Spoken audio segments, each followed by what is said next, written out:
Assalamualaikum warahmatullahi wabarakatuh. Hello everyone, we are from group 10. The member of our group are Anissa Kausar, Karisma Rizka Akbarina, Nur Azizah, and Salma Nur Alfian Nisa.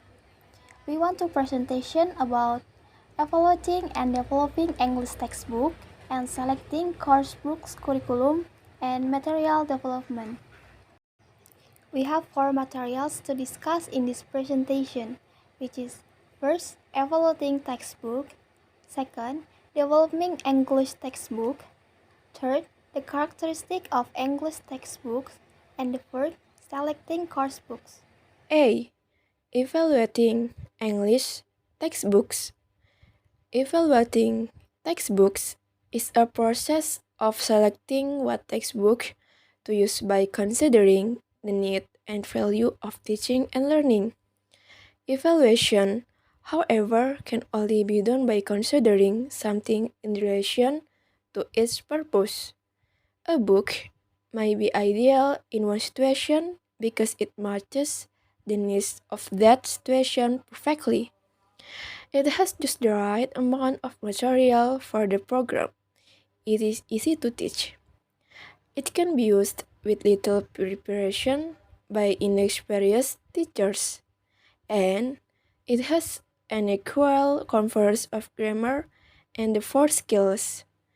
The same book, in a different situation, however, may turn out to be quite usable. It contains too little material.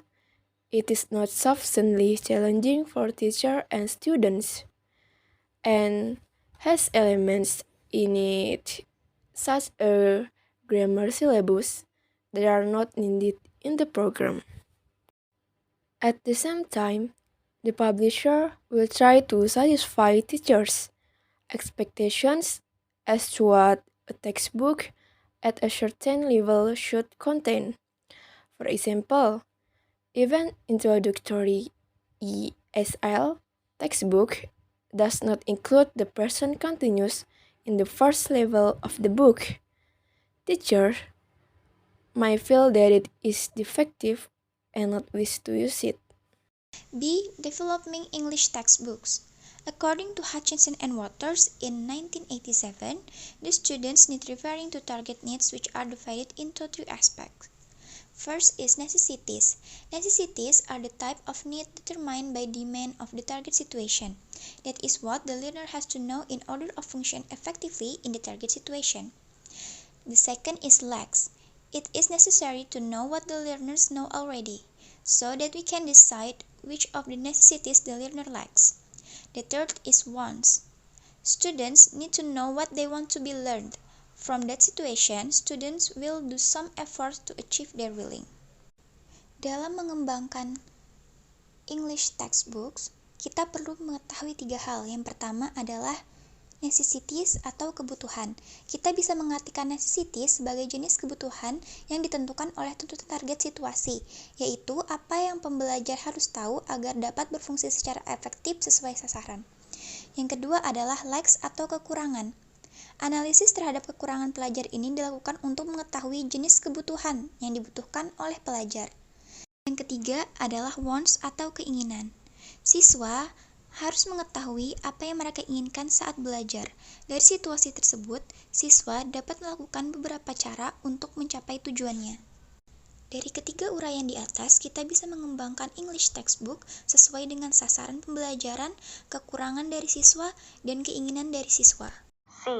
The characteristics of English textbooks. According to Dewey, that textbooks can be helped in the following manners. First, it gave the meaning and purpose of teaching learning process. Second, it keeps the teacher on guard against any haphazardness and unnecessary repetition and learning.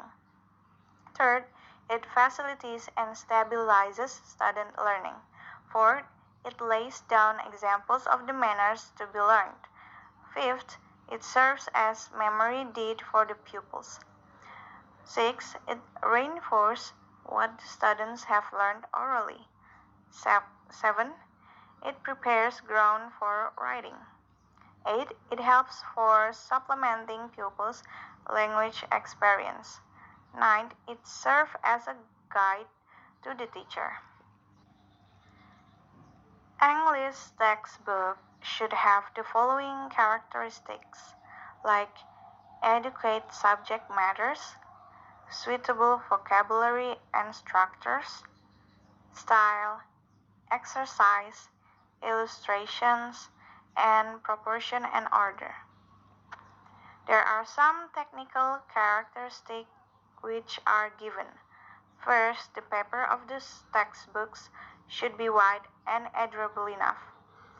Second, spacing, margin, and symmetry should be proper. Third, heading and subheadings should be in a very bold type. And lastly, the price of the book should be moderate. D. Selecting course books. In analyzing in detail, this detailed analysis is at the core of the evaluation process, and if carried out as comprehensively as possible, will throw off a good deal of information about the course material under scrutiny.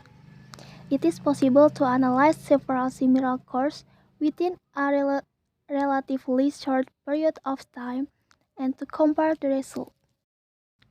In evaluation, necessarily involves value judgment on the part of those involved.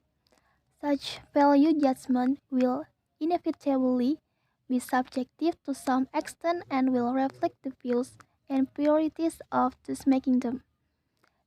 They will tend to the best on a number of factors, including the following: learner and teacher expectations, methodological preference, the perceived needs of the learners, syllabus requirements, and personal preference.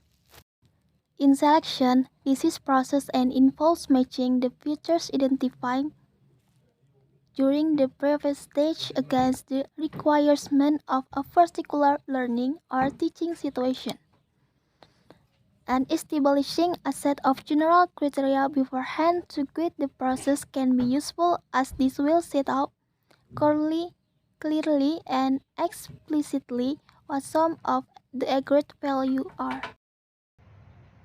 I think that's all of our presentation.